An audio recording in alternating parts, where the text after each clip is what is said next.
Ang mga eksperto naman ay sinabi na ito ay taktika lamang ng kanyang defense team o mga abogado para kaawaan siya ng jury at makumbinsi niya ang mga ito na isa siyang babaeng inaabuso ng biktima. Idinitalyo ni Nancy ang kanilang pagsasama at ito ay pinagpiyastahan ng publiko. Hello, Gamba. Ayon sa kanya, Tapos na hindi sila nagawa kumain. nung siya ay buntis. Asan na yung mama? Idinagdag niya na sa loob ng 5 taon nila sa Hong Kong ay madalas siya nitong ginagahasa at pinipilit ni Rob na makipagtalik ito sa kanya.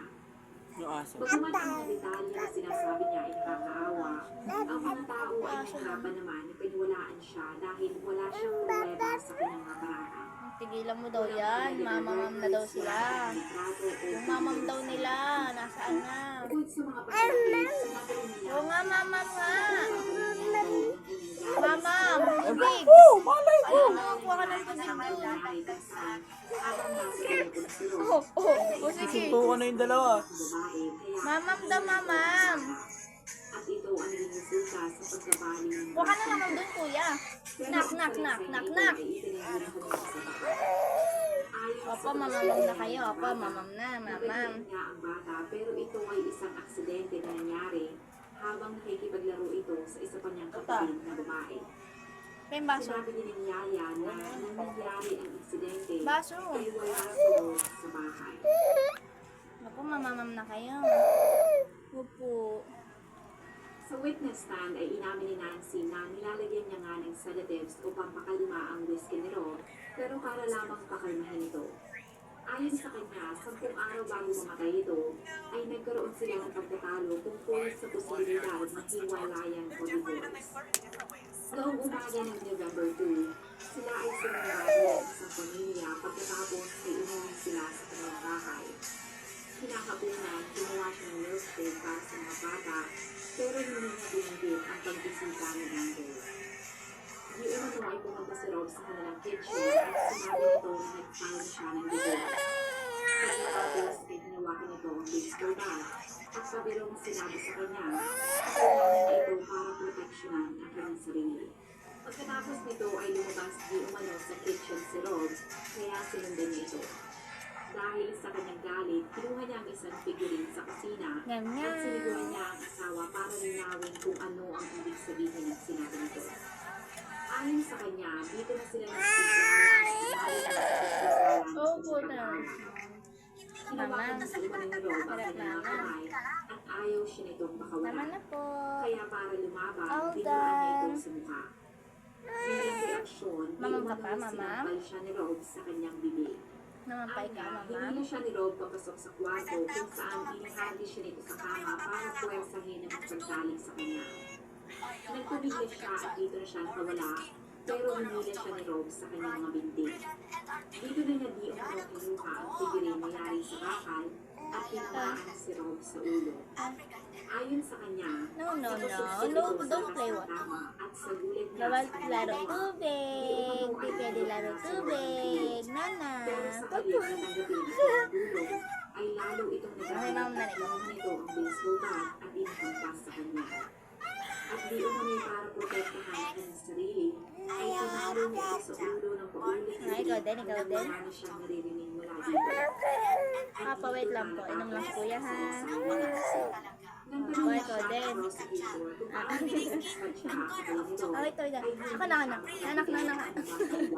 Wait lang, wait lang. Sinabi niya na halos wala na siyang maalala sa mga araw pagkatapos okay ng po. Hindi niya rin siya maalala kung saan niya pinili ang carpet dahil ay bumalik lamang paunti-unti ang kanyang alaala 3 araw pagkatapos mamatay ni Rob. Ang prosecution ay ibigay na ang Ma'am, kabinatan ganito. si Michael ang humimok dito para patayin si Rob. Sinabi nila na ang plano nito ay pagwala na si Rob sa eksena Tama na, tama na, tama ay na. makukuha ni Nancy ang No more lahat ng water. kapilian nito na sa kabuuan ay nagkakahalaga ng $18 million. At babalik si Nancy sa Oh, Amerika. nadigo yung baby Luca namin. Busog na siya. Ikaw, kuya, busog na ikaw? Busog na ikaw, bebe? Busog na? Kain pa din? More na, tama na. Tama na po. Busog na ikaw, dighay na ikaw eh. Dighay na kayo eh. Tama play na lang kayo, ha? Play toys na lang. Ay! Hinarap din nila ang doktor na tingin kay Nancy noong araw na namatay si Ron. Ayon dito, pumunta ito sa Play na lang kayo, ospital play. at inireklamo Ay, ito na masakit ang kanyang katawan. Pero nang sumunod, Natawa na si wala kuya siyang niya. anumang nakitang injuries o Aray, sugat. aray, aray, aray, aray, aray, aray, Ang aray. forensic Aray, expert aray, ay kuko, aray, sinunod ang kuko. baseball bat na ginamit sa Ah, pagpapalagay. oh, dina. Pero wala silang Okay. nakitang DNA. Play na lang kayo, play na lang. Nangahulugan lamang na hindi totoo Play ang kayo. sinasabi Kuha ko ni ng Nancy toys. na self-defense Eh, but- lamang ang nangyari. Kukuha ko toys. Sa September 1, 2005, pagkatapos ng 8 oras na deliberasyon ng jury, napatunayan na guilty si Nancy sa pagpatay sa kanyang asawa na si Rob at pinatawan siya ng paghabang buhay na pagkakulong. Pero 5 taon pagkatapos siya makulong, noong 2010, ang hatol sa kanya ay binawi dahil sa legal errors at pansamantala siyang nakalaya. Pero agad kumilos ang prosekusyon upang pagkaroon ng bagong paglilitis. Matapos ang isang maikling panahon sa pagkabilang, bumalik si Nancy sa korte para sa paglilitis. Pero sa pangalawang pagkakataon, napatunayan ulit na guilty si Nancy at makukulong siya ng panghabang buhay. Where's your ano? Saan ba yung ano? Yung lagay ng Pokemon? Nakulong ngayon si Nancy sa Thailand Institute for Women. Wala namang kaso na isinampas kanyang kalabunan na si Michael. Siya ay nag-move on na at pinakasalan ang kanyang pangatlong asawa. Ayon sa reports, si Nancy ay pinadadalhan siya ng mga love letters mula sa kulungan. Pero sa halip na sulatan ni Michael si Nancy, ay sumulat ito sa warden ng Thailand Institute for Women para sabihan si Nancy na huwag na siyang sulatan. Ang mga American officials ay hindi naman nakialam sa investigasyon na ginawa ng Hong Kong. Pero sinigurado nila na ang kalagayan ng mga anak ni Rob ay maayos. Ipinadala nila ang 3 anak ni Rob sa ama ni Nancy base sa hilig na nakalagay sa last will and testament ni Rob. Pero dahil sa katandaan ng amati na ni Nancy, ay napatunayan na hindi na nila maaalagaan ang mga bata. Kaya inilipat ang custody ng mga ito sa half-brother ni Nancy. Pero hindi nagtagal ay nahirapan ito sa responsibilidad, kaya inilipat ang custody ng mga bata sa kapatid ni Rob na si Andrew. Pero lumabas na ginamit lamang pala ni Andrew ang mga bata para sa kanyang pansariling interes. Si Andrew ay namatay naman at pagpahangin ngayon ay hindi pa rin alam ng mga otoridad kung sino ang pumatay sa kanya. Kaya iniirap muli ang custody ng mga bata sa tiyahin ni Rob na nakatira sa Washington. Kung ikaw ay nakinig hanggang sa dulo ng video na ito, maraming salamat sa panonood sa episode na ito. Please consider leaving a comment or like ang video na ito. At kung may kaso ka na gusto mong i-cover ko, please let me know. Magandang araw sa iyo, kabayan. Why? Kate's here. Your ex-girlfriend? So about that. She's kind of not my ex. What do you mean? I never broke up with her. What? I can explain. You lied to me. No, she lives so far away. We never even talked. But you didn't end things. I tried.